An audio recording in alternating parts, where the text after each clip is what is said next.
Hello' welcome back to my channel. আজি আকৌ এটা মালায়ালাম চিনেমাৰ ৰিভিউ লৈ আহিছোঁ দেই, বেয়া চেয়া নাপাব আৰু। মুভিটোৰ নাম হৈছে অফিচাৰ অন ডিউটি। ঠিক আছে, এনেকুৱা বঢ়িয়া মুভি, নেটফ্লিক্সত আপুনি হিন্দী ডাবত পাই যাব, যোৱাকালি ৰিলিজ হৈছে। তো এই মুভিটোৰ বিষয়ে কিয় আজি ৰিভিউ কৰিছোঁ, বলক ভিডিঅ'টো আৰম্ভ কৰোঁ।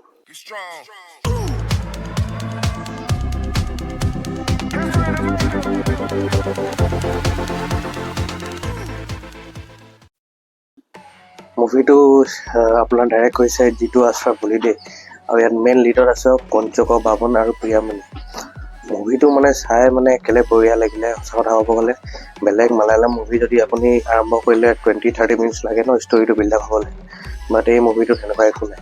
প্ৰথম 10 মিনিটছৰ পৰা ডাইৰেক্ট বুম বাম, মানে ডাইৰেক্ট ষ্টৰিটো ডাইৰেক্ট আনফল্ড হোৱা আৰম্ভ হৈ যায়। কি মানে আমি ইয়াত যোনটো মেইন লিড এক্টাৰ কঞ্চক বাবন, সি মানে DSP থাকে।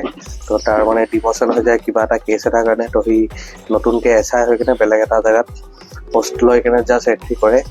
তাৰপিছত সেই এণ্ট্ৰি কৰোঁতে তাত এটা চেইন হেৰাই যোৱা বুলি কেছ এটা আহে।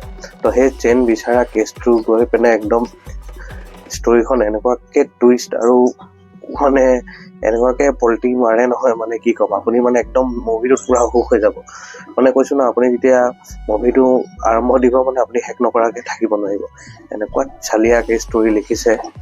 আৰু মালায়ালাম ইণ্ডাষ্ট্ৰীৰ মানে নাজানো সিহঁতৰ ওচৰত কি ব্ৰহ্মাস্ত্ৰ আছে।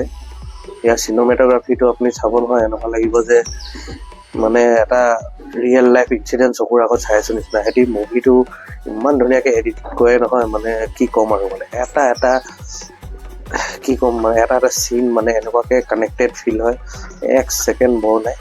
আৰু মুভিটো বেছি দীঘলো নহয় যে 2 hours 14 minutes, আৰামছে 2 ঘণ্টা দিয়ক এই মুভিখন। আপোনাৰ নেটফ্লিক্সত যোৱাকালি ৰিলিজ হৈছে, হিন্দী ডাবতো, বঢ়িয়া হিন্দী ডাবত পাই যাব।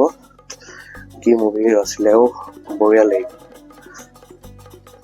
আৰু এই মুভিটো ৰেকমেণ্ড কৰা মোৰ আৰু এটা কথা হৈ গ'ল, ইয়াত যিবোৰ মানে মেইন এক্টাৰ হৈ গ'ল, ইয়াত পুলিচ হৈ গ'ল, যেনেকুৱা সিহঁতৰ এক্টিং কৰিছে নহয় বিদ্যা, আপুনি এনেকুৱা লাগিব মানে চিনেমাটোত আপুনিও কোনোবা এটা হেৰিত মানে জড়িত আছে নিচিনা যেতিয়া মুভিটো চাই থাকিব। আৰু ইয়াৰ যিবোৰ কিতাপ ভিলেন দেখাইছে, সিহঁতৰ এক্টিং, সিহঁতৰ মানে ড্ৰেছিং চেন্স একদম মানে কি ক'ম আৰু। মুভিটো আপোনালোকে যেতিয়া চাব নহয়, সিহঁতৰ এক্টিংবোৰ চালে আপোনাক এনেকুৱা লাগিব মানে মুভিয়ে চাইছোনে, মানে সেইটো লেভেলৰ ইম্পেক্ট আছে দেই মুভিখনত। ঠিক আছে, আৰু বেছি একো নকওঁ। আপুনি এতিয়া নেটফ্লিক্স যাৰ আছে লগ ইন কৰক আৰু এই মুভিখন চাওক। মানে আপোনাৰ যদি দিল খুচ নহয় মোক কমেণ্টছত জনাব।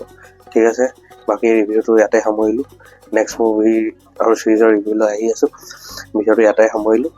ঠিক আছে, আপোনালোকে যেনেকুৱা মৰম দিছে এনেকৈ দি থাকিব, আৰু এই চেনেলটোক লাইক শ্বেয়াৰ আৰু ছাবস্ক্ৰাইব কৰি থাকিব।